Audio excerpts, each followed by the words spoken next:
He decidido seguir a Cristo. He decidido seguir a Cristo. No vuelvo atrás, no vuelvo atrás.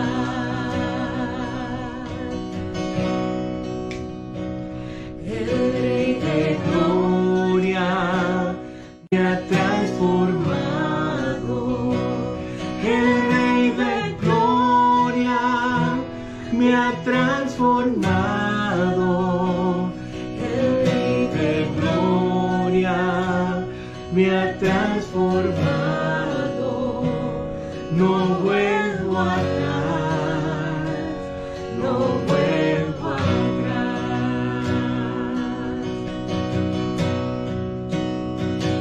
La cruz delante, del mundo atrás.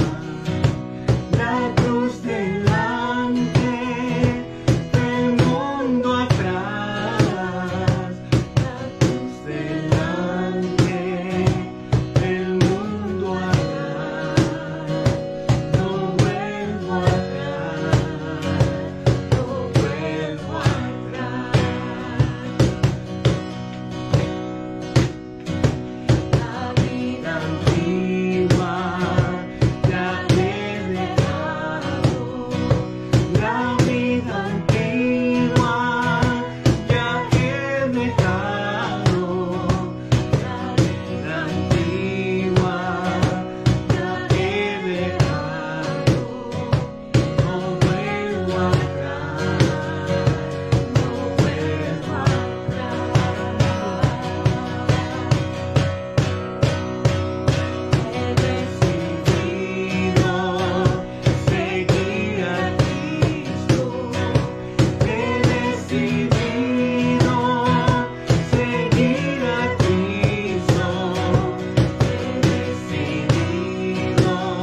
He decidido seguir a Cristo. No vuelvo atrás, no vuelvo atrás. No vuelvo atrás, no vuelvo atrás. He decidido seguir a Cristo.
Perdónenme, no me había dado cuenta que no había conectado el micrófono.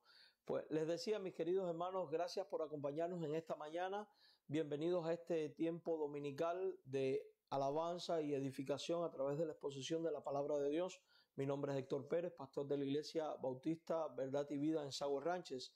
Es una bendición para nosotros estar conectados a través de esta vía con cada uno de ustedes. Les invitamos a que usted comparta en su muro e inicie grabaciones en vivo con sus amistades de este tiempo de alabanza, este tiempo de adoración y este tiempo de predicación. Les decía hace un ratito que tenemos buenas noticias y es que con el favor de Dios, el próximo domingo 7 de junio a las 11 de la mañana pues estaremos volviendo a la normalidad.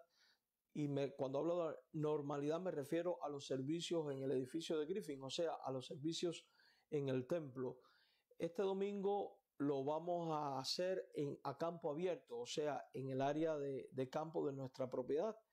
Y bueno, pues espero con el favor de Dios que cada uno de nosotros pueda pasar allí un hermoso tiempo, un tiempo precioso de alabanza, de adoración, y donde podamos vernos nuevamente. Y aunque tengamos que guardar ciertos protocolos de distancia, pues el mero hecho de vernos va a ser de mucha bendición. Entonces ya sabe, domingo a las 7, a las 11 de la mañana, domingo 7 de junio, 11 de la mañana, tendremos nuestro servicio ya en el edificio. No va a haber servicio a las 10, es solo a las 11. Va a ser un servicio más simple, quizás más corto. Vaya vestido para estar en el campo porque lo vamos a hacer afuera. Y también estamos pidiendo a todos los miembros de nuestra iglesia que van a estar participando el domingo que, de ser posible, confirme su asistencia a través del chat privado de la iglesia, porque necesitamos saber aproximadamente cuántas personas van a llegar para poder establecer las normas de distanciamiento y el protocolo de higiene. Es importante que, de ser posible, usted lleve puesta una mascarilla. Y también vamos a tener allí hand sanitizer para que usted pueda, pues, lavarse las manos y seguir todo un protocolo de higiene para evitar posibles contagios. En el amor del Señor, les animo a que si usted está teniendo algún problema de enfermedad, o sea, alguna gripe, problemas respiratorios, etcétera, etcétera, a que usted participe a través de las redes sociales y no propiamente dicho en el edificio. Lo hacemos por una precaución y cuidado para todos. Entonces, ya saben, domingo a las 11 de la mañana les esperamos en nuestro edificio para compartir la palabra de Dios y tener un tiempo de alabanza. Los servicios van a estar siendo transmitidos, no obstante a ello, también por el internet, como siempre hemos hecho hasta ahora. Y en 3 semanas, pues vamos a mantener los estudios de la Biblia por esta misma vía. Y pronto vamos a estar informando acerca de los grupos pequeños a través de Zoom para la oración.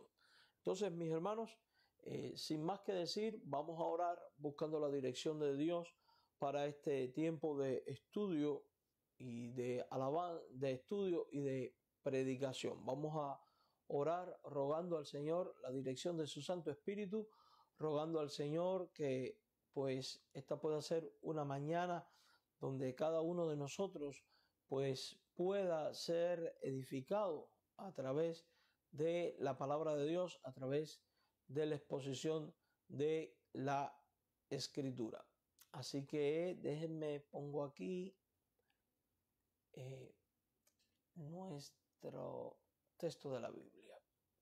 Vamos a orar. Señor Dios, gracias por este tiempo, gracias por la bendición de poder estar nuevamente conectados a través de las redes sociales y en espíritu contigo y los unos con los otros para ser edificados a través de tu palabra, la Biblia. Rogamos la asistencia de tu Santo Espíritu, rogamos que seas tú guiando nuestras vidas, nuestro corazón, guiando nuestro entendimiento para asimilar lo que tú tienes reservado en tu palabra para cada uno de nosotros. Gracias por el sacrificio de la cruz, gracias porque por medio de Cristo hemos sido salvados y liberados de la condenación y ahora podemos disfrutar de la paz con Dios. En el nombre de Jesucristo rogamos tu dirección para la predicación. Seguimos orando para que tú sigas guardando nuestras vidas de esta pandemia que se avecina y como iglesia nos permitas, oh Señor, ser un faro de luz en medio de tanta tiniebla. Te imploramos en el nombre de Jesucristo que el próximo domingo 7 de junio pues podamos vernos reunidos como pueblo personalmente para juntos adorar tu nombre, ser edificados y tener un tiempo de comunión. Ahora dirígenos en esta exposición de tu palabra. Te lo imploramos en el nombre de Jesús, también rogando que seas tú con nuestros hermanos, que seas tú asistiéndole en sus necesidades, en sus angustias, en sus tribulaciones. En el nombre de Cristo oramos implorando estas cosas. Amén. Bien, mis queridos hermanos, pues continuamos tratando el tema del pecado. Continuamos tratando este tema que hemos venido ocupando en las últimas semanas. Específicamente hemos estado hablando acerca de la liberación del pecado. tenemos que partir de la realidad de que cuando Dios creó al hombre, lo creó para estar en comunión con él. De hecho, en el jardín del Edén, nosotros lo que encontramos es al hombre en plena comunión con Dios, creado en un estado de inocencia. O sea que cuando Dios creó al hombre, lo creó bueno, pues dice la Biblia que vio Dios que todo lo que había hecho era bueno en gran manera. Y esto también aplica a la creación del hombre. Para ese entonces el hombre vivía en plena comunión con Dios, en el paraíso de Dios, junto con Dios, y debemos partir de la realidad de que Dios había de alguna manera hecho una especie de pacto con Adán y con Eva, el cual consistía en que ellos debían de obedecer el mandato de no comer del fruto del árbol del conocimiento de la ciencia del bien y del mal, y por tanto ellos tendrían vida. De lo contrario, la muerte se haría una realidad entre ellos y por ende quedarían separados de la gloria de Dios. Conocemos la historia. Adán desobedece a Dios, se deja seducir por la serpiente, come del fruto prohibido, y cuando vamos a Génesis 3 encontramos con que Dios expulsa a Adán y a Eva del Edén, y a partir de entonces el pecado es una realidad presente en el hombre, presente en la mujer, y de ahí que al ser toda la humanidad descendiente de Adán, entonces federalmente pecan toda la humanidad en Adán. Por eso Pablo dice, en Adán todos pecan, y esa es la razón por la cual también el rey David en el Salmo 51 dice que hemos sido formados y concebidos en pecado y en maldad. Y así se introduce el pecado en el mundo. Esto ya lo vimos anteriormente. Pero en lo que queremos meditar hoy es en el hecho de que Dios había dicho que si ellos comían del árbol prohibido, la muerte vendría. Y no solo la muerte física, sino la muerte eterna. Es importante entender de que hay un contraste marcado en la obediencia y la desobediencia al mandato de Dios de Adán y Eva. Fíjese, si Adán y Eva obedecían, ellos vivirían para siempre. En contraste con ellos se dice que si desobedecen, morirían. Pero así como la vida era para siempre, pues también la muerte sería para siempre. Entonces, ¿a qué se refiere con una muerte eterna? Se refiere a un lugar de tormento donde se sufre la muerte y de condenación, donde la persona en sí estará consciente, pero en un tormento eterno por los siglos de los siglos. La Biblia define esto como el lago de fuego y azufre en el Nuevo Testamento, lo define como lugar donde hay lloro y crujir de dientes, como el lugar donde hay eterna separación de la presencia de Dios, como un lugar de agonía y sufrimiento donde el gusano de la muerte no muere y donde ciertamente hay un padecimiento. La historia del rico y Lázaro en el Nuevo Testamento amplía este concepto y cuando vemos que el rico muere y va a la morada de los muertos, pues allí experimenta tormento. Él padece de una sed horrible, pues está siendo asfixiado. Ruega al ver a Lázaro en el seno de Abraham, ruega que que Lázaro sea enviado a ellos para refrescar su garganta con agua. Y Jesús enseña por medio de esta parábola de que hay un gran abismo y que así como en la eternidad hay conciencia para dicha y bendición, en la eternidad los no salvos, los que mueren en pecado, pues van a un lugar también de eternidad, pero en condenación y tormento con conciencia del mismo. O sea, que no creer en Cristo implica estar condenado e implica sufrir por la eternidad una agonía que la Biblia describe como lloro y crujir de dientes.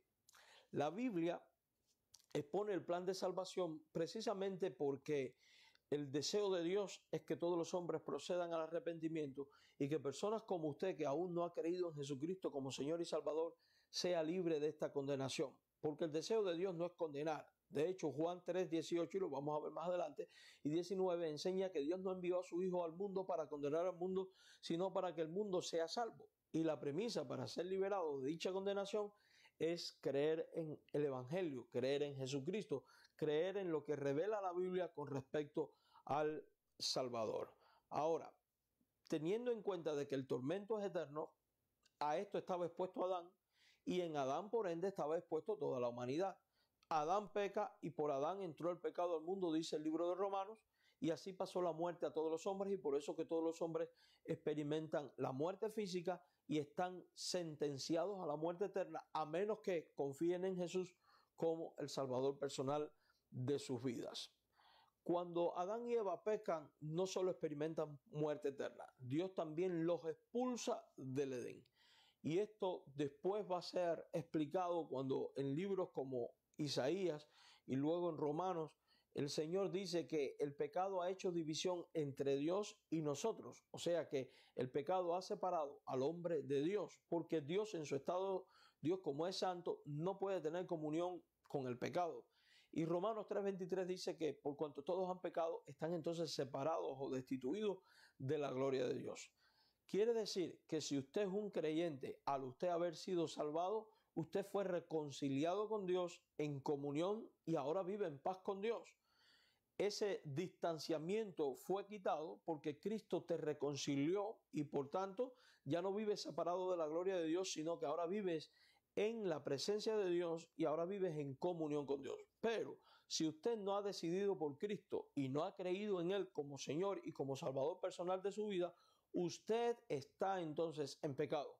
Usted está expuesto al tormento eterno y usted está separado de la gloria de Dios. No está en paz con Dios, no es hijo de Dios y necesita saldar eso en su vida. De lo contrario, si le sorprende la muerte o si Cristo viene hoy, usted iría a eterna perdición. Probablemente algunos de los que van a escuchar esto, quizás usted mismo, esté pensando a esta altura tras escuchar esto. La religión siempre viene diciendo lo mismo, eso lo hacen para gobernar a la gente. Nadie quiere gobernarle a usted. Otros van a decir, lo hacen por sacarle dinero. Es cierto que hay charlatanes en el Evangelio que lo hacen por mercadería. A los tales la Biblia los identifica como falsos profetas. Pero no todo el mundo es igual. Y si nosotros estamos tomándonos en serio esto, al punto de que invertimos nuestros propios recursos de nuestro tiempo para hacer una transmisión como esta, para predicar, para enseñar, para guiar a la gente a fin de que puedan ser rescatados de esta condenación eterna, entonces significa de que lo hacemos porque nos interesa la salvación de su alma, porque su alma, quiera usted o no, créalo usted o no, está en riesgo por causa del pecado.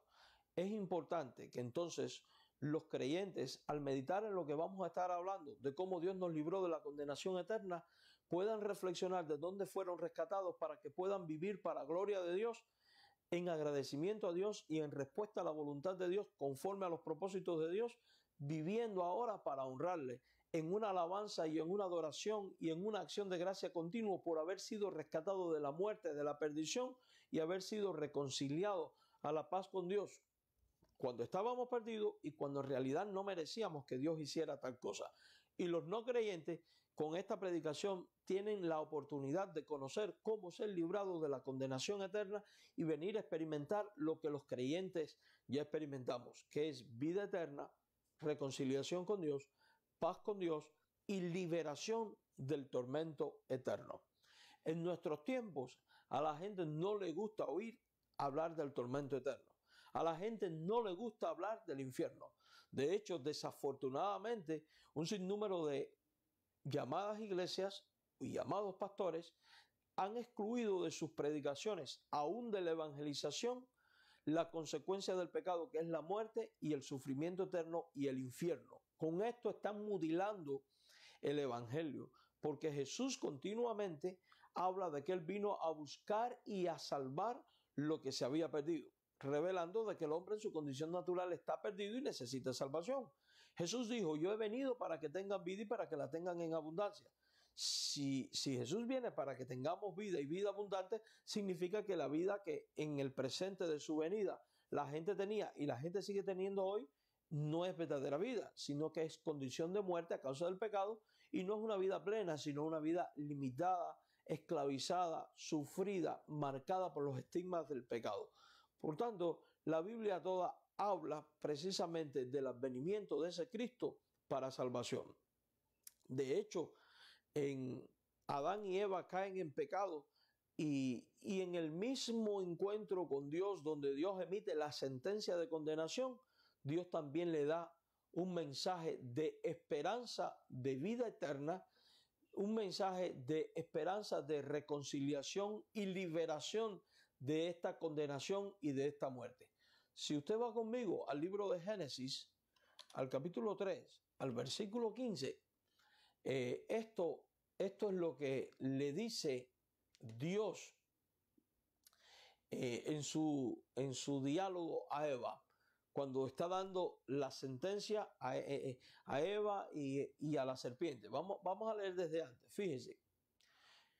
Jehová dijo a la serpiente, esto se lo está diciendo a Satanás, por cuanto esto hiciste, maldita serás entre todas las bestias y entre todos los animales del campo, y sobre tu pecho andarás y polvo comerás todos los días de tu vida. Y le dice entonces Satanás, pondré enemistad entre ti, o sea, el tentador, el que causó, el que introdujo el pecado, el que trajo la tentación, y la mujer, o sea, la receptora del pecado. En otras palabras, Dios está diciendo que habrá enemistad entre Satanás y la raza humana. Ahora, habrá también enemistad entre tu simiente, o sea, la simiente del diablo. ¿Y quién va a ser la simiente del diablo? Los hijos del diablo. ¿Quiénes son los hijos del diablo?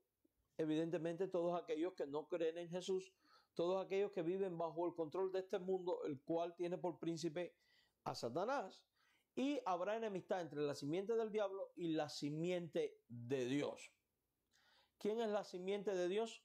La descendencia de la línea santa que viene de ciertos hijos de Adán y de Eva. La simiente del diablo y la simiente de Dios. Lo vamos a ver ilustrado después en la Biblia como Caín y Abel. Caín es la simiente del diablo, Abel es la simiente de Dios. Después en Sem, el tercer hijo de Adán, vemos la simiente de Dios. Jacob y Esaú. Jacob la de Dios, Esaú la del diablo. Y todo esto hasta llegar a un personaje específico, definitivo, el cual heriría de una vez y para siempre a Satanás en la cabeza y desharía su poder del pecado y de la muerte sobre el hombre. Y esta persona es Jesucristo.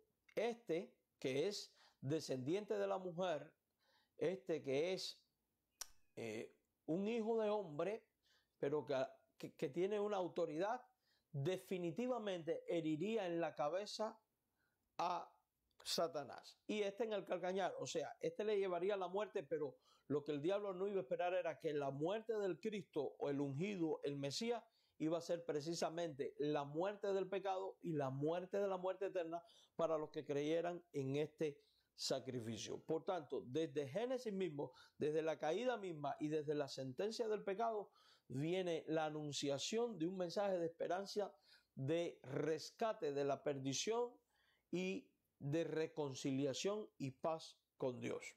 Por tanto, es a través del Mesías prometido que viene la salvación. Si usted se da cuenta, Dios no les dijo a Eva, de una institución religiosa que voy a fundar, traeré la salvación. Dios no le dijo a Eva, de una institución que voy a fundar y que va a establecer ritos, bautismo, Santa Cena, llámese confirmación, orden sagrado, matrimonio, extremunción o como usted le quiera llamar, de ahí va a venir la salvación. No, Dios le está diciendo directamente a Eva que de una descendencia suya y evidentemente de alguien que es verdadero hombre y a la vez verdadero Dios para poder ejecutar el plan de Dios, sería el que liberaría. Y esa persona pues es Jesucristo y es el que vemos en la Biblia como la persona que viene de parte de Dios para traer liberación. Entonces partimos de esta premisa. El hombre ha pecado, fue separado de la gloria de Dios, por causa del pecado está expuesto a la muerte, pero Dios da la promesa de vida y esa promesa es a través de su Hijo. Por tanto, el que cree en el Hijo es librado del pecado, de la muerte y de la condenación eterna y entra en paz con Dios. Ahora, alguno dirá, pero es que todos morimos. Sí, es cierto, todos morimos, pero también es cierto que un día todos viviremos. La diferencia no radica en el hecho de que todos vamos a vivir y que vamos a vivir para siempre. La diferencia radica en el hecho de dónde vamos a vivir para siempre, o sea, dónde vamos a pasar la eternidad. Y asimismo, como obediencia para vida y desobediencia para muerte, recepción de creer en Cristo para vida, no creer en Cristo para muerte, ocurre contigo y conmigo. Por tanto, el que resucita, todos los hombres van a ser resucitados, todos los seres humanos van a ser resucitados, pero el que creyó en Jesucristo para vida y el que no creyó en Jesucristo para muerte. Ahí es donde está la diferencia y ahí es donde usted le toca tomar una decisión, porque usted y solo usted es el responsable ante Dios por creer o no creer en Cristo para salvación. Quiero que vayamos ahora al libro de Romanos capítulo 8 al versículo 1 y veamos aquí lo que el Señor nos dice a través del apóstol Pablo. Ahora pues, ninguna condenación hay para los que están en Cristo Jesús, los que no andan conforme a la carne, sino conforme al Espíritu. Y quiero que preste especial atención a lo que aquí, pues, nos dice este maravilloso texto de la Biblia. Y quiero que mediten en ello. ¿Qué es lo que no hay para los que están en Cristo Jesús? ¿Qué es lo que no hay para los que están en Cristo Jesús? La Biblia dice categóricamente que no hay ninguna condenación. Quiere decir que si los que creen en Cristo son libres de toda condenación, entonces significa que los creyentes en Cristo vienen a ser poseedores de salvación, vienen a ser poseedores de vida eterna. Por tanto, cuando una persona reconoce su condición de pecado, reconoce que ha ofendido a Dios, acepta que es un pecador y descubre que no puede hacer nada para salvarse y que para salvarse depende única y exclusivamente de aquel que es la promesa dada por Dios a Eva para salvación, el único que pudo satisfacer la justicia de Dios y que puede imputarnos dicha justicia y que puede con el derramamiento de su sangre limpiarnos de todo pecado, y esa persona es Cristo. Entonces quiere decir que en Cristo hay libertad de la condenación. Quiere decir que para obtener salvación, usted que no es creyente tiene que venir a Jesús, creer en Jesús, pedirle perdón a Jesús por haberlo ofendido, invocar su nombre para salvación y creer que su muerte y resurrección vence al pecado, a la muerte y por tanto otorga salvación. Usted que ya es creyente debe de meditar continuamente en ello.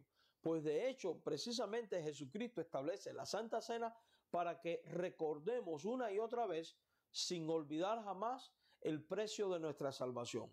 Cómo Dios, a través de Jesucristo, nos libra de la esclavitud del pecado y de la condenación y de la muerte eterna y de la muerte física, porque a la final de trompeta los muertos en Cristo resucitarán para estar por siempre con el Señor.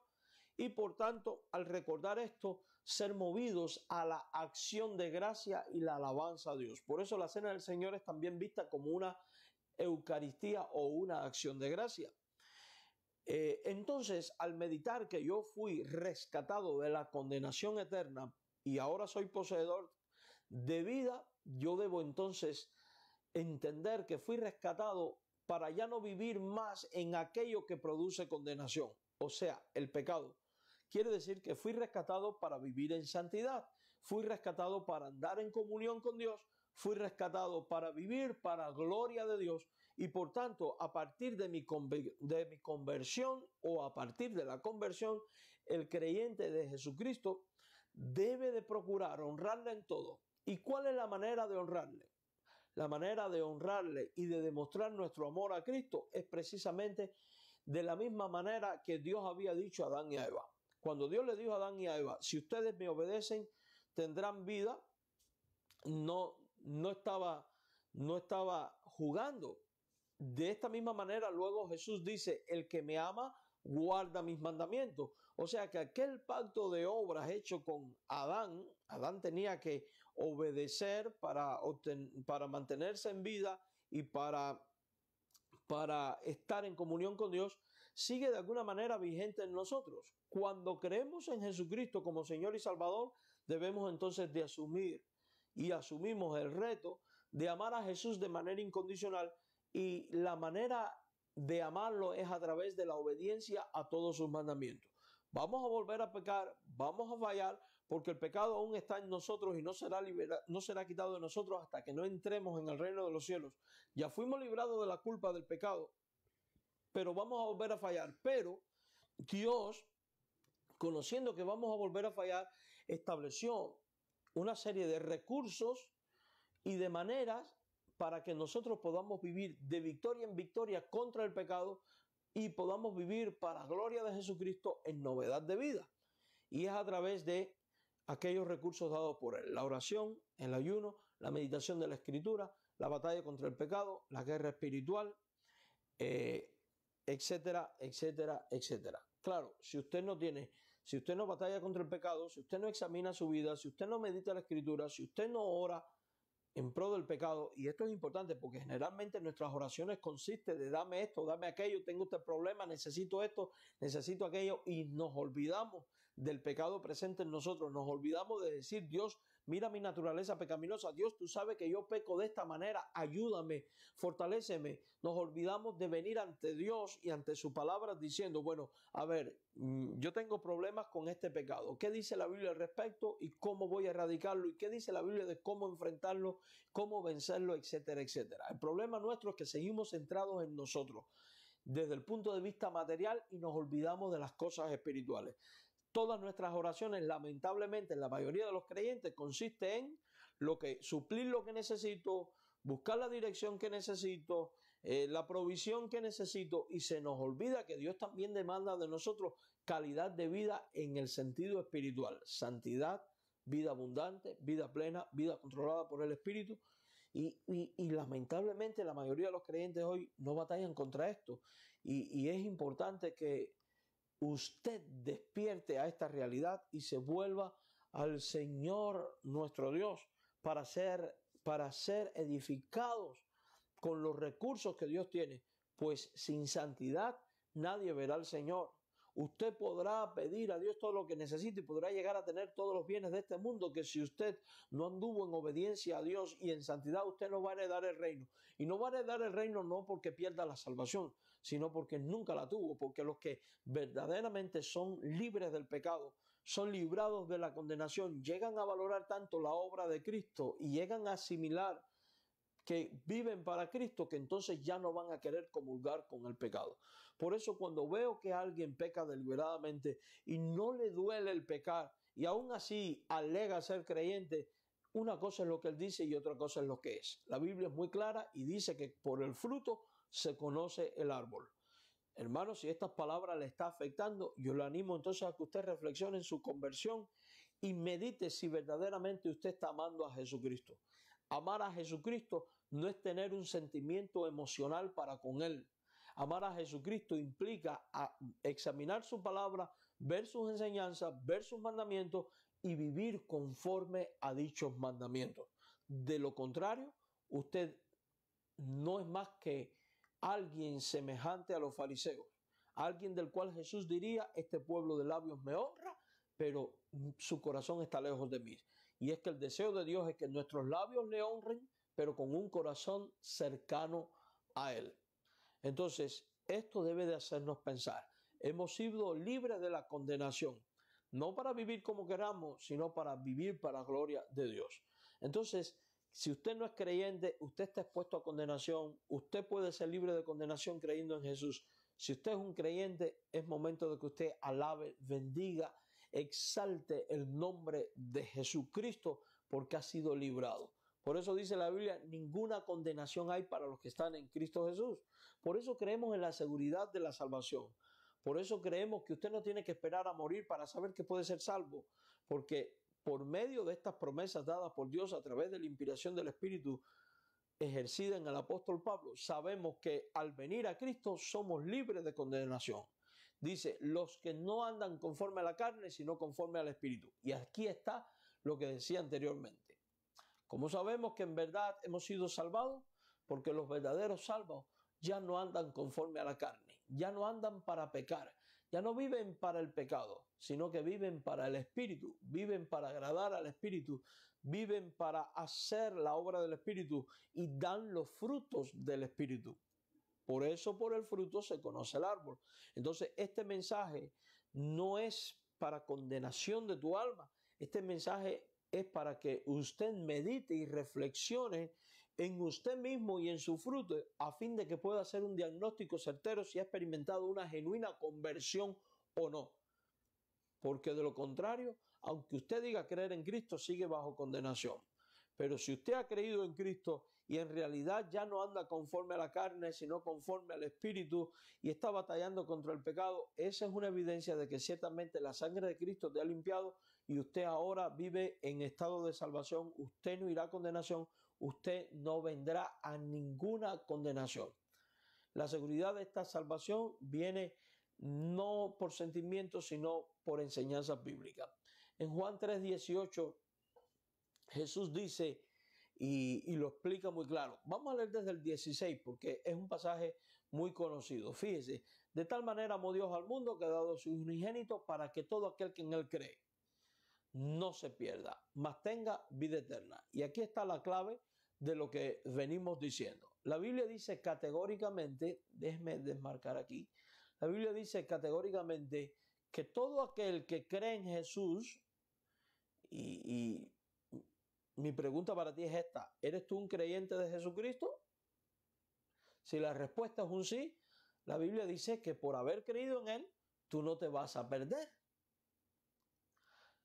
Quiere decir que al creer en Él, tú no te pierdes. Al no perderte significa que eres salvo. Y por tanto, al no perderte y al ser salvo, entonces ahora tú eres poseedor de lo contrario a aquello que es la muerte eterna, o sea, la vida eterna. Entonces, resumiendo esto, el que cree no se pierde y obtiene vida. Pero si usted es una persona que aún no ha creído en Jesucristo, es importante que usted entienda que por no haber creído está implícita en este texto la verdad de que usted está en condición de perdido. Porque si el que cree no se pierde, entonces el que no cree sí se pierde. Y además de perdido, usted está en una condición de muerte eterna, porque lo contrario, la vida eterna es la muerte eterna. Entonces, el no creyente está perdido y está en muerte.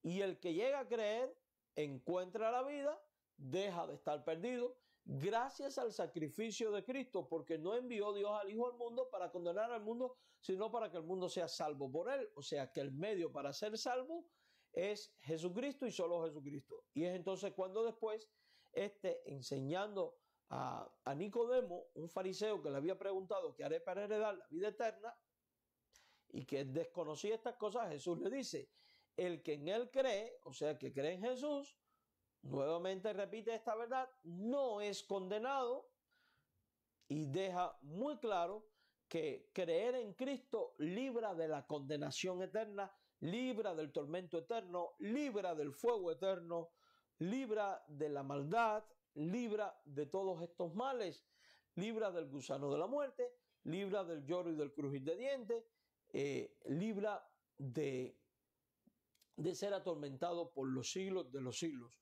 Pero, y aquí está la diferencia de una manera más clara, pero, y es el contraste, el que no cree, esa persona como tú que aún no has tomado una decisión o que aún estás diciendo mañana o todavía no, o yo pertenezco a esta religión, a aquello y lo otro. Importante, la religión no te va a salvar. En este texto no hemos visto ningún solo pasaje, ni en toda la Biblia vas a encontrar un solo pasaje donde los creyentes del siglo I, los apóstoles que fueron los fundadores de la iglesia, enseñaran que para ser salvo hay que pertenecer a una denominación religiosa o confesar determinado credo, etcétera, etcétera. No, lo que determina tu condición de salvo o perdido es el creer en Jesucristo. El que no cree ya ha sido condenado porque no ha creído en el nombre del unigénito Hijo de Dios. Ahora, déjeme explicar algo con respecto a la palabra creer. Cuando la Biblia habla de creer, no se trata de tener una creencia o una fe intelectual. O sea, no es creer que sí, Cristo es alguien real. Sí, Cristo fue una persona, fue un maestro, fue un buen hombre. Y esto es importante tenerlo en cuenta porque con muchas personas cuando hablamos y le decimos, ¿crees en Cristo? Te dicen, sí, yo creo que Cristo existe. Pero La pregunta es, ¿qué es lo que crees de Cristo? Y ahí es donde está la diferencia y es donde está el dilema. Porque cuando usted pregunta, ¿usted cree que Jesús es el Hijo de Dios y que es Dios hecho hombre que habitó entre nosotros? Algunos te van a decir, bueno, yo creo que Jesús fue un gran maestro, un gran filósofo. Creo que fue el Hijo de Dios, pero no creo que fue Dios. Y ahí tenemos un problema. Porque no estás creyendo lo que Jesús reveló de sí mismo y lo que Dios y el Espíritu Santo revelaron acerca de Jesús en su palabra, la Biblia, el cual en disímiles textos enseña que es Dios. No vamos a entrar en tema de probar la divinidad de Cristo porque esto no es lo que nos ocupa ahora. Eso es tema de otro estudio. Pero la Biblia enseña que Cristo es Dios. Un solo texto, Juan 1:1, en el principio era el verbo era con Dios y el verbo era Dios. Verso 14, el verbo se hizo hombre y habitó entre nosotros, vimos su gloria, hablando de Jesucristo. Algunos creen que es Dios, algunos creen que no. El otro dilema radica en no tanto en la muerte de Cristo, porque cuando usted le pregunta a la gente, ¿usted cree que Cristo murió? Todo el mundo te va a decir sí, porque lo lógico es que todo ser humano muere. Pero el dilema viene cuando enseñas y crees que resucitó de entre los muertos. Ahí muchos te dicen, eso es historia porque nadie vuelve de los muertos, etcétera, etcétera, etcétera. Y muchos han argumentado en contra de la resurrección de Cristo, otros simplemente no lo creen. Y no me extraña porque no es de todos la fe. Otros quizás puedan creer en la muerte, quizás puedan creer en la resurrección, pero cuando usted habla de y crees que con su muerte y resurrección libra del pecado, de la muerte y da vida eterna, porque es el sacrificio perfecto, único y exclusivamente perfecto para perdón de pecados, de tal manera que el sacrificio de Cristo es suficiente, unos te van a decir, no, yo no me creo eso. Otros te van a decir, bueno, en la manifestación de una gracia inicial, sí, porque con la muerte de Cristo, me salva por gracia, pero para después yo perseverar en la condición de gracia y conservar mi estado de salvación, yo tengo que cumplir con estos sacramentos, con este otro, con este otro y con este otro, o tengo que cumplir con estas reglas. De lo contrario, pierdo el estado de gracia y la salvación y entonces, pues, la salvación ejercida por Cristo queda condicionada a mi comportamiento y a mis obras. Eso es una fe errada también, porque la Biblia categóricamente afirma de que el que cree no es condenado. Nunca, no hay un solo texto en la Biblia que diga, el que crea es libre de condenación en tanto y en cuanto haga esto, aquello y lo otro. Tal cosa no existe. Todo lo contrario, las mismas obras que después ejercemos como creyentes no son ni siquiera obras salidas de nosotros, son obras que el Padre predestinó para que anduviésemos en ellas. Si usted lee Efesios 2:10, la Biblia dice, vamos a leer el 8, dice, por la gracia sois salvos por medio de la fe, esto no de vosotros, es don de Dios, no por obras para que nadie se gloríe.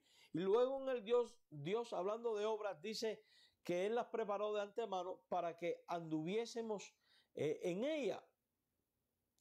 O sea que aún las obras son el resultado de la gracia de Dios. Somos, dice la Biblia, hechuras suyas. Nosotros no somos el resultado de nosotros mismos, somos el resultado de la obra de Cristo, creados en Cristo Jesús. ¿Y creados para qué? Para buenas obras. La pregunta es, ¿cuáles buenas obras? ¿Las que a mí se me ocurren? No, son las obras que Dios preparó de antemano para que los creyentes anduviéramos en ellas. O sea, son las obras de Dios, no las obras nuestras.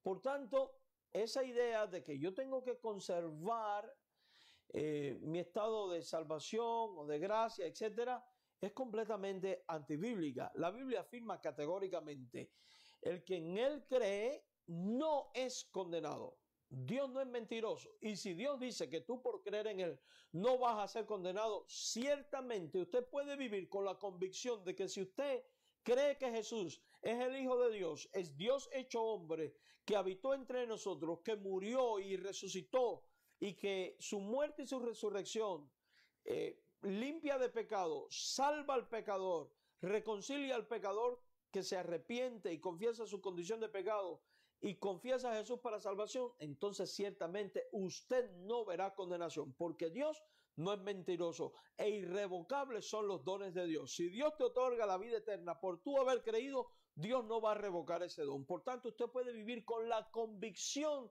de que vive libre del infierno, libre de la condenación. Y es muy probable que usted aún no haya sido un creyente de esta manera y le tenga miedo a la muerte y al infierno. Y no lo culpo, porque ciertamente la muerte y el infierno es algo de temer. De hecho, le tememos al momento del proceso de la muerte. Y el proceso de la muerte o el momento de la muerte es la parte más simple. Lo terrible no es el proceso de la muerte, lo terrible es lo que viene después de la muerte. Si usted no le ha rendido el control de su vida a Jesucristo, si usted no ha creído que Él es el único que puede liberarle del pecado y salvarle, si usted no ha confesado su nombre para salvación de su alma, eso es lo terrible, porque la Biblia dice que lo que viene es lago de fuego y azufre, lloro y crujir de dientes, un lugar donde hay tinieblas y oscuridad, un fuego que no se acaba nunca, un gusano, el gusano de la muerte que te va carcomiendo y que nunca muere. En efecto, un tormento que es para siempre. Eso es lo terrible. Por eso la Biblia dice, no temas al que puede matar el cuerpo. ¿Por qué? Porque el hombre puede matarte el día de mañana en una persecución cristiana, pero si usted ha creído en Cristo, a la final trompeta, usted va a resucitar para vida y no va a experimentar más estos sufrimientos. Pero si usted no ha creído en Cristo y le sorprende la muerte o la venida de Cristo, usted sufrirá un tormento eterno. Por eso la Biblia dice, más bien teme al que puede echar en el infierno, al que puede condenar, y esa persona es Dios. ¿Y por qué condena a Dios? Y esto es importante que usted lo entienda, porque la gente hoy en día está sembrando la falsa idea de que Dios es amor y Dios no condena. Mire, el amor de Dios no está desligado de su santidad. Dios es santo, santo, santo y no comulga con el pecado. Y su amor, santidad, no está desligada de su justicia. Por tanto, al que peca deliberadamente por justicia, Dios lo tiene que condenar. El hecho de que Dios proveyó un sustituto como Cristo para librar de condenación y satisfacer su justicia es una obra de misericordia y de gracia. Obra de misericordia y de gracia de la cual tú puedes ser hecho partícipe precisamente si crees en Jesús como el Señor y como el Salvador personal de tu vida. De lo contrario, usted sufrirá pena de eterna condenación, pena de eterna muerte. Y eso es terrible, eso es catastrófico, eso le debe de hacer pensar. Y comunicamos estas verdades así quizás tan difíciles, tan crudas, tan fuertes, porque tenemos el compromiso con Dios de anunciar estas verdades porque es el único medio de ser librado de ella. Amado hermano, Dios no miente. El que en Él cree no es condenado. El que no cree ya ha sido condenado. O sea que desde el momento en punto en que usted rehúsa creer en Jesucristo, usted mismo está sentenciándose. Usted mismo está firmando su sentencia de muerte. Es como si usted le dijera a Dios, yo no quiero que tú me salves. Cuidado con la falsa idea de que todas las religiones son buenas y que todos los caminos llevan a Roma. No, todas las religiones no son buenas. Están los dioses falsos y las religiones falsas. Y están los falsos profetas y cristianismo falso. ¿Cómo sabemos que estoy en la verdad? Si estoy en Jesucristo. El que cree en el Hijo tiene la vida, el que cree en el Hijo tiene la verdad, porque Jesucristo mismo dijo en Juan 14:16 que Él es el camino, la verdad y la vida. Y la Biblia dice, y esta es la vida y la verdad, que te conozcan a ti, al único Dios vivo y verdadero. Amados hermanos, amados amigos, por eso debemos meditar continuamente. Los creyentes para alabanza de Dios, gloria de su nombre, los no creyentes para arrepentimiento y perdón de los pecados, a fin de que puedas tener liberación de la condenación.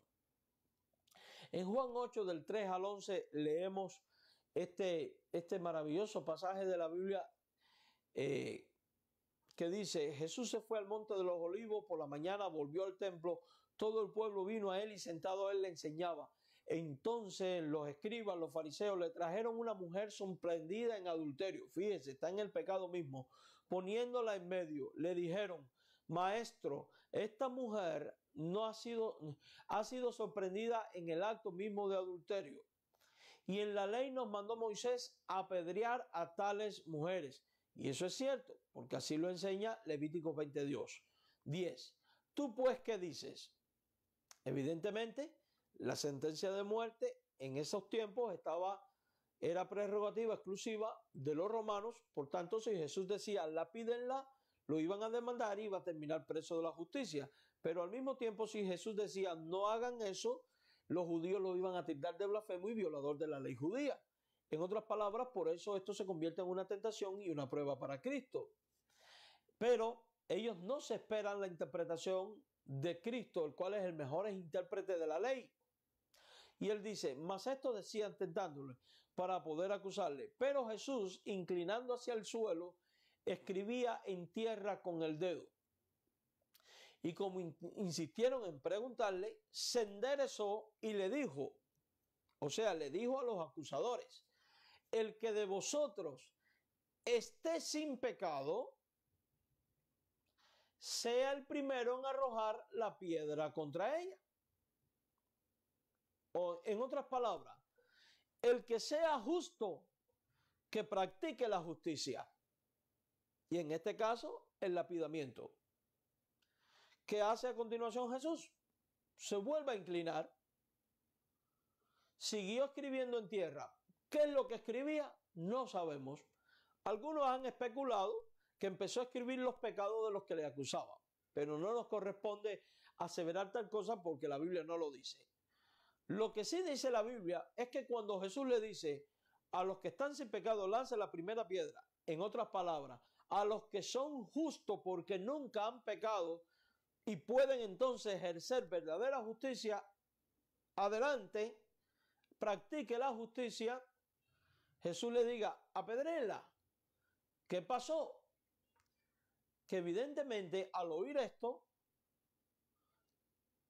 la conciencia empezó a acusar a estas personas. En otras palabras, su propia conciencia le empezó a condenar. ¿Por qué? Porque el hombre por naturaleza, Dios le imprimió en su conciencia el conocimiento del bien y del mal. El hombre por naturaleza sabe lo que está bien y lo que está mal.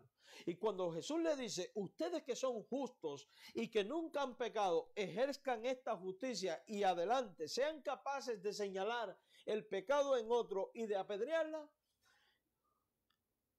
Jesús atacó directamente al pecado que mora en el hombre y los confrontó con su conciencia. La conciencia le acusó: yo no soy justo. Ellos empezaron a pensar: yo no soy justo. Yo no practico toda la justicia de Dios. Yo no hago todo el bien.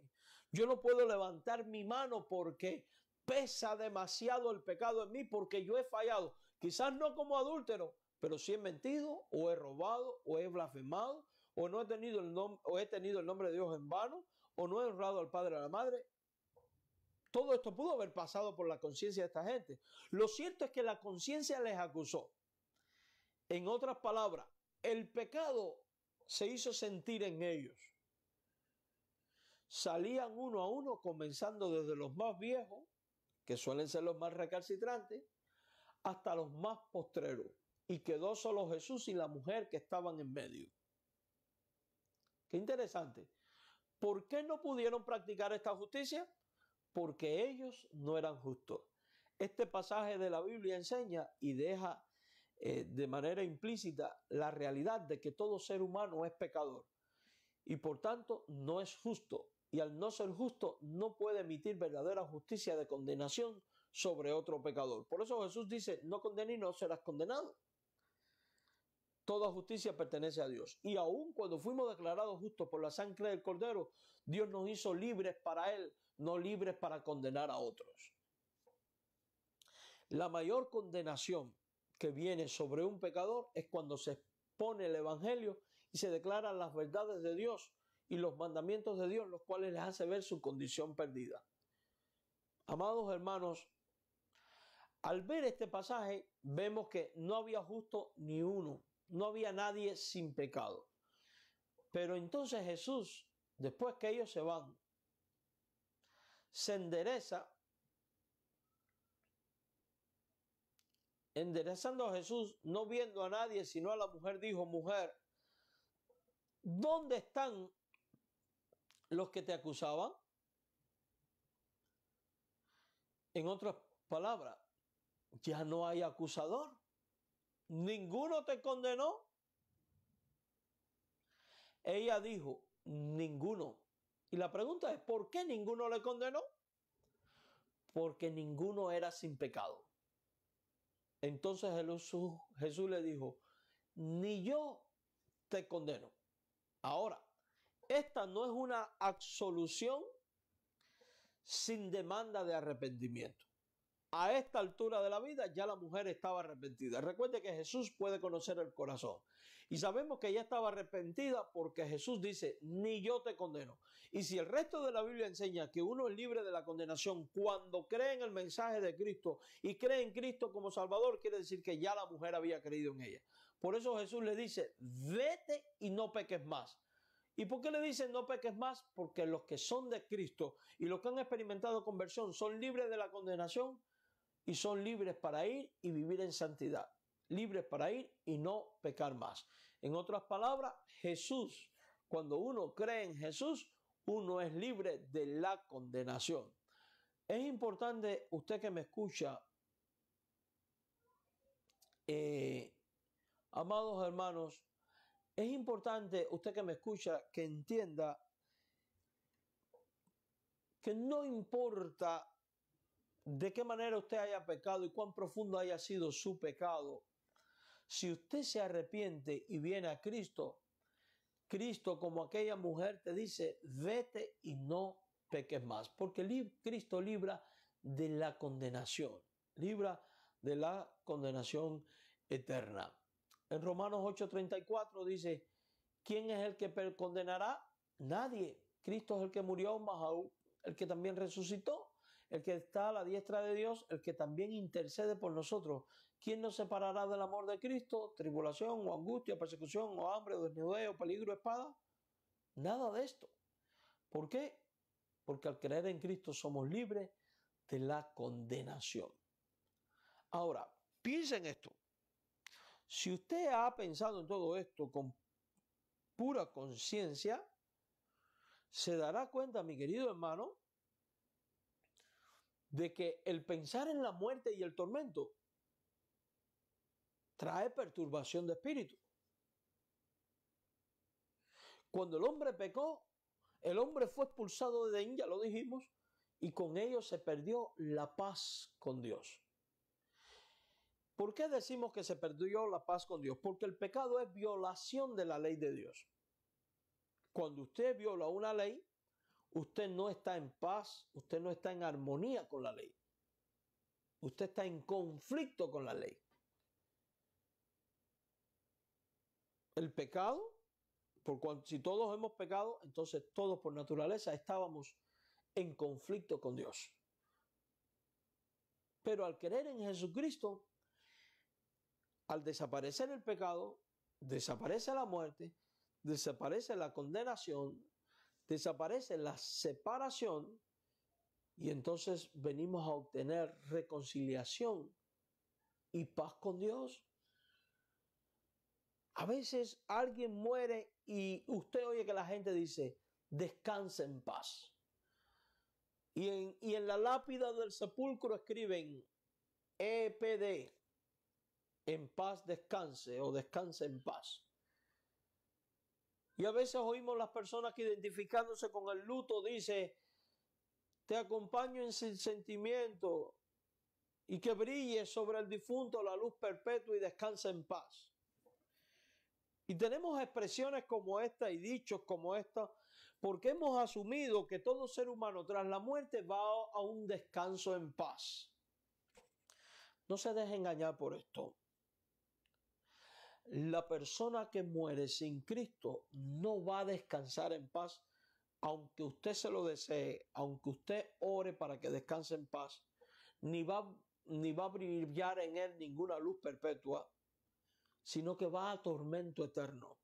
Los únicos que verdaderamente descansan en paz, y no es una paz inactiva, es una paz con Dios, porque ya está reconciliado con Dios, porque ya no está en conflicto con Dios, porque el pecado, la culpa y su presencia fue quitado, son los que mueren en Cristo, los que se han resucitado el día de la venida de Cristo.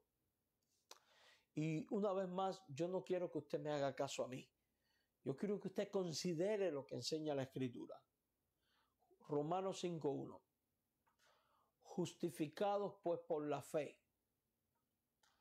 ¿De qué es justificado el creyente? Del pecado. ¿Cuándo es justificado? Ya vimos en estudios anteriores que es declarado justo o inocente cuando cree en Jesús como Señor. Y el medio para ser justificado es la fe.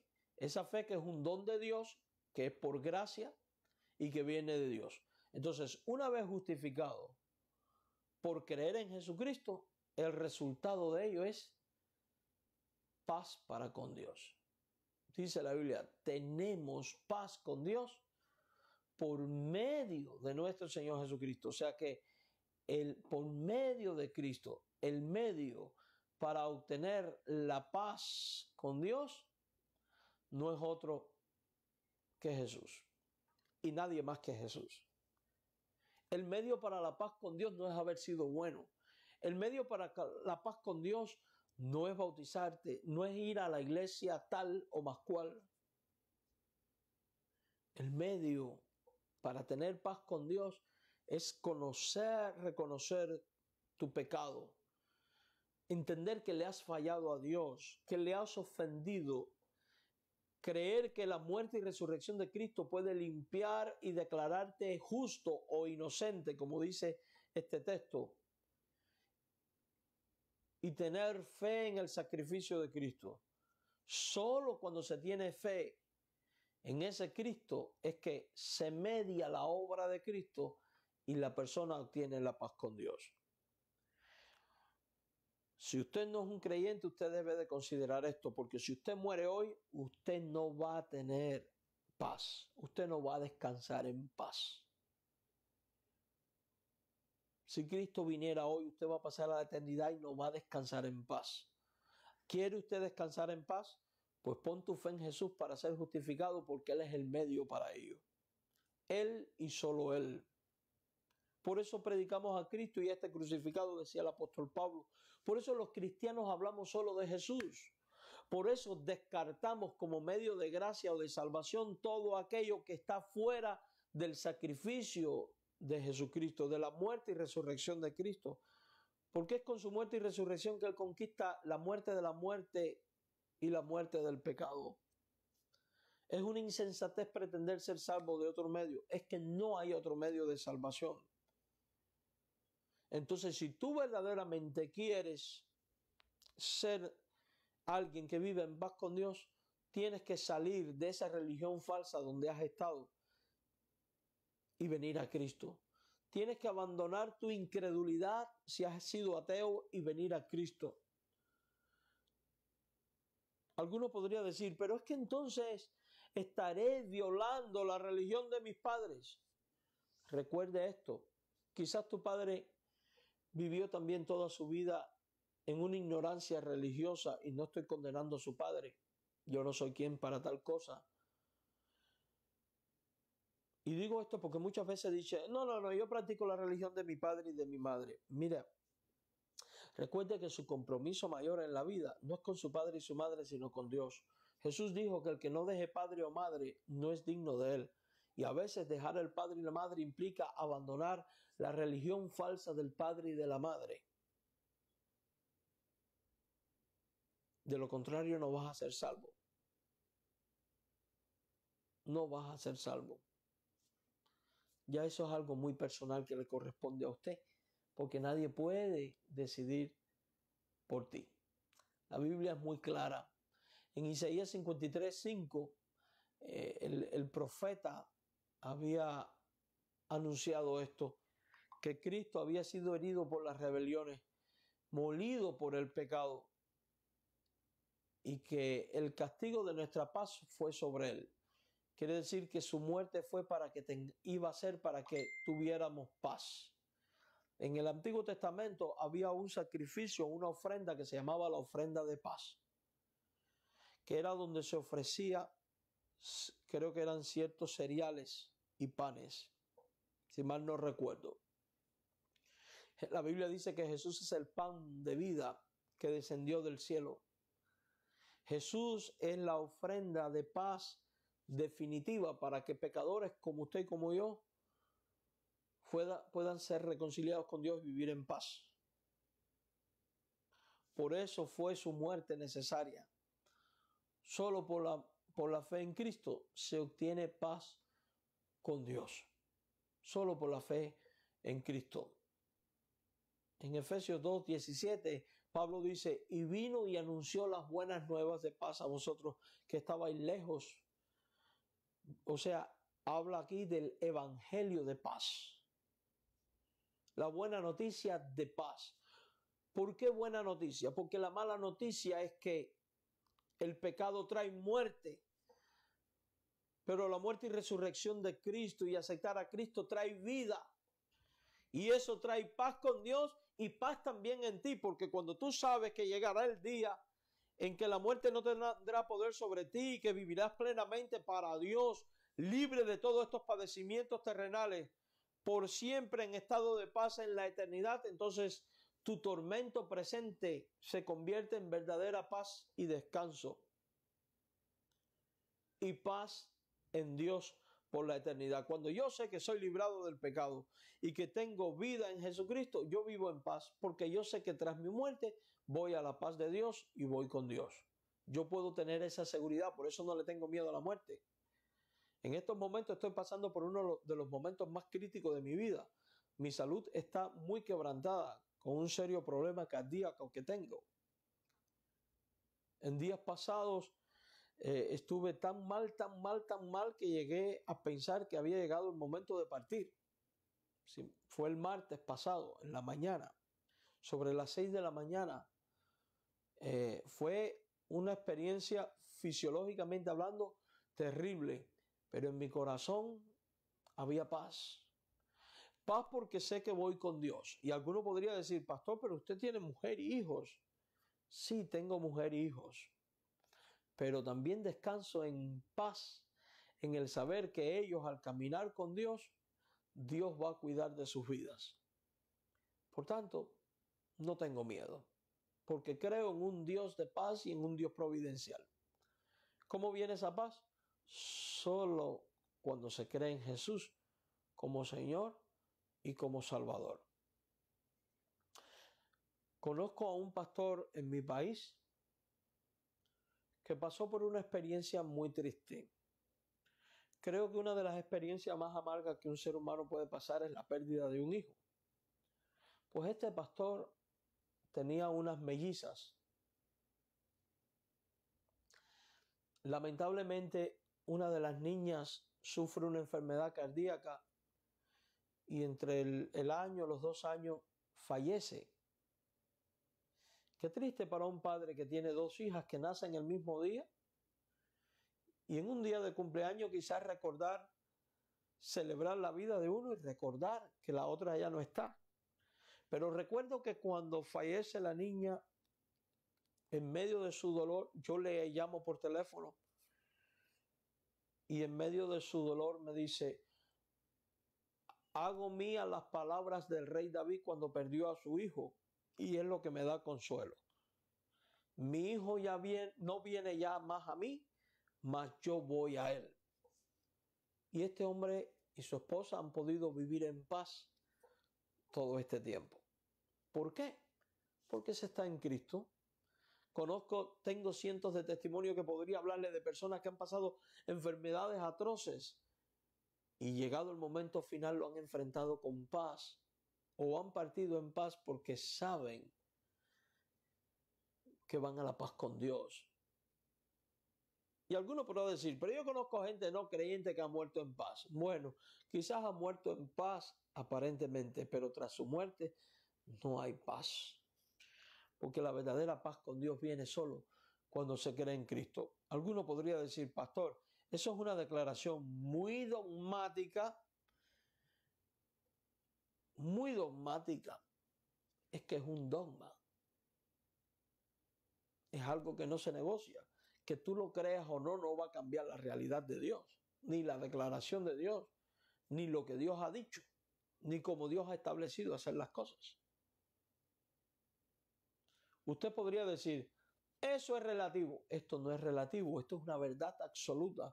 Relativo lo han convertido los falsos maestros, los falsos pastores y los falsos predicadores, enseñando que hay cómo estar en paz con Dios por otras vías.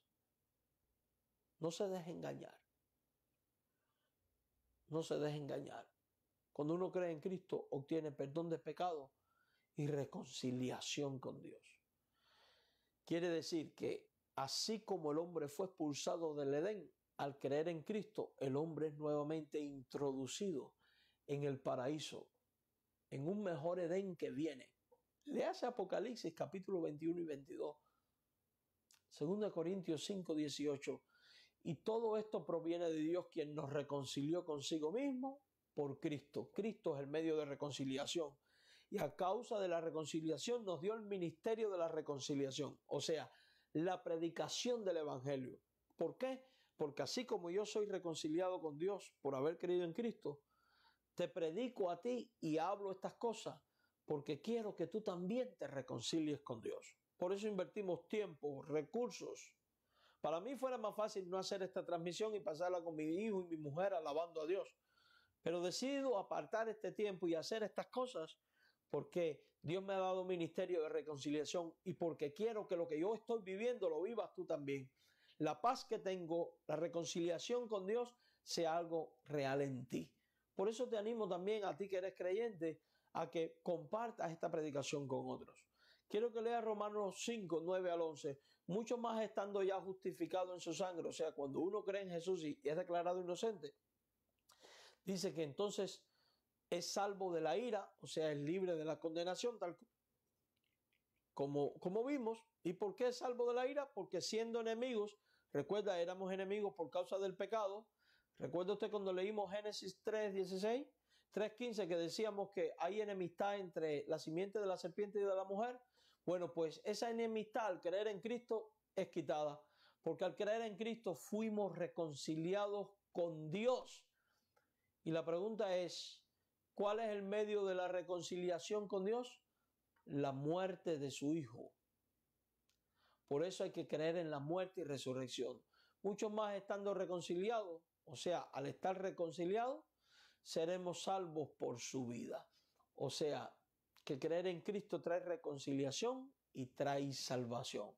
Esta es una noticia maravillosa. ¿Se da cuenta que usted no tiene por qué terminar en el infierno? ¿Se da cuenta por qué usted, si se rehúsa a creer, ya es condenado? Porque no va a tener justificación, porque Dios te ha ofrecido de manera sincera esta oportunidad de salvación. En Colosenses, si ya termino, 1, 19 al 20, leemos este pasaje. Por cuanto agradó al Padre que en él habitase toda plenitud y por medio de él reconciliar consigo todas las cosas, así las que están en el cielo, como están en la tierra, como las que están en los cielos, haciendo la paz mediante la sangre de su cruz.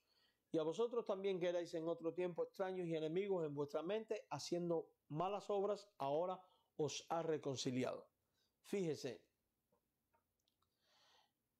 por medio de Cristo, una vez más enfatizamos esto, no es el bautismo, no es la cena, los sacramentos, no es nada de esto, es Cristo. Por medio de Cristo es que Dios reconcilia consigo a todas las cosas. En otras palabras, reconcilia consigo a pecadores,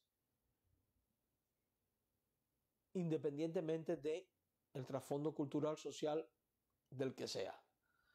Reconcilia consigo los que están en la tierra como los que están en el cielo. ¿Quién está en el cielo y quién está en la tierra? O sea, reconcilia al hombre con Dios. Esa separación que había por causa del pecado queda saldada. ¿Y qué es lo que logra? Logra la paz. El medio para esta paz, la sangre de su cruz. ¿Se da cuenta que todo vuelve a la sangre? Y a vosotros también, que eran otros tiempos extraños y enemigos. Si dice que éramos extraños Y enemigos significa que ya para Dios no somos extraños sino conocidos. Ya para Dios no somos enemigos sino amigos. Y ahora Dios nos ha ¿qué? Reconciliado.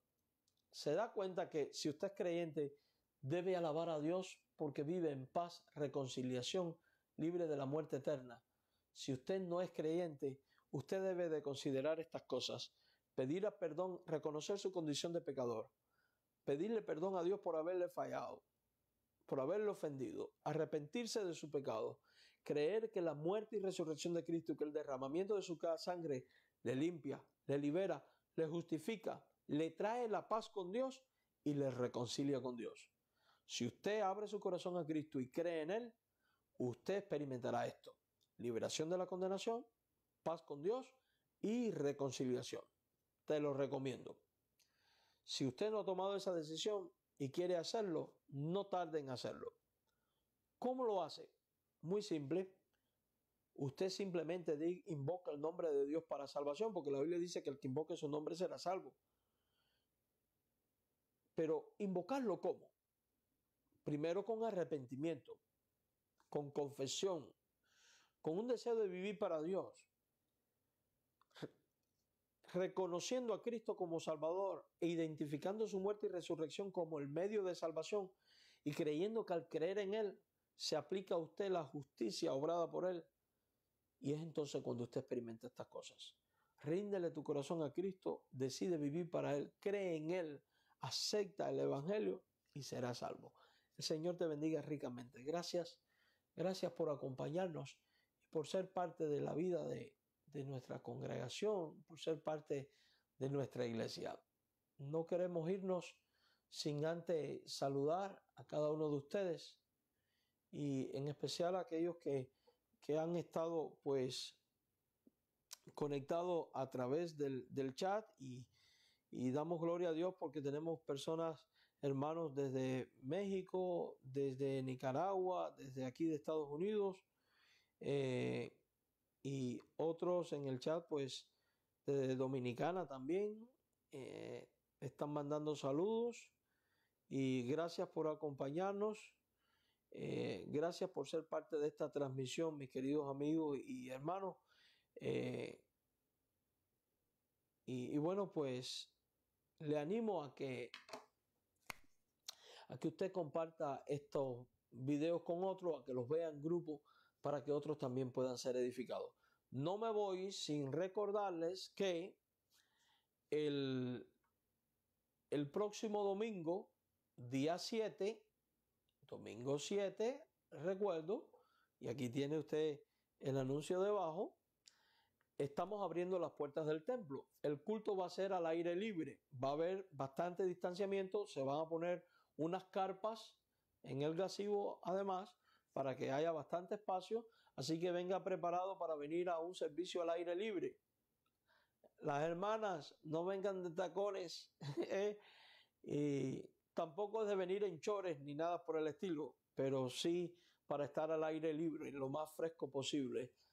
Y vamos a hacer el servicio de esta manera. Entonces ya sabe, domingo 7 de junio a las 11 de la mañana tendremos nuestro primer servicio en el edificio después de este periodo del coronavirus. Y en 3 semanas pues vamos a tener el estudio bíblico entre semana como hemos estado haciendo. Gracias por acompañarnos, el Señor les bendiga ricamente y nos vemos el domingo con el favor de Dios, por fin vernos cara a cara y poder saludarnos, ¿verdad? Poder saludarnos, es una bendición. Que tengan un bonito día. Vamos entonces a orar. Padre, gracias por tu palabra predicada, gracias porque tú nos has dado vida y salvación, gracias porque tú nos has hecho partícipe de la vida eterna. Gracias porque por medio de Jesucristo nosotros vivimos para alabanza de tu gloria. Gracias porque por medio de tu gracia hemos sido salvados. Ahora rogamos que nos guardes y nos permitas vivir para ti todos los días de nuestra vida. Gracias porque podemos vivir en la seguridad de que somos libres de la condenación eterna. Estamos en paz contigo y hemos sido reconciliados. Reconciliación al predicarles a otros. Y oh Padre de misericordia, Bendice a nuestra iglesia, a nuestros hermanos, nuestro ministerio y todos aquellos que nos siguen. Permite que el domingo 7 pueda ser un día hermoso de alabanza, acción de gracias, porque tú has cuidado de nosotros y de adoración y predicación. Que cada uno de nosotros pueda pues verse nuevamente y vivir en esta preciosa comunión. En el nombre de Cristo, amén. Quiero anunciarles que una vez terminada esta transmisión, pues vamos a hacerlo también por YouTube. Así que para los hermanos que no tienen Facebook y usted sabe quiénes son, le pueda compartir. Automáticamente cuando terminemos aquí, lo vamos a hacer por YouTube. Que tengan buen día. Muchas bendiciones.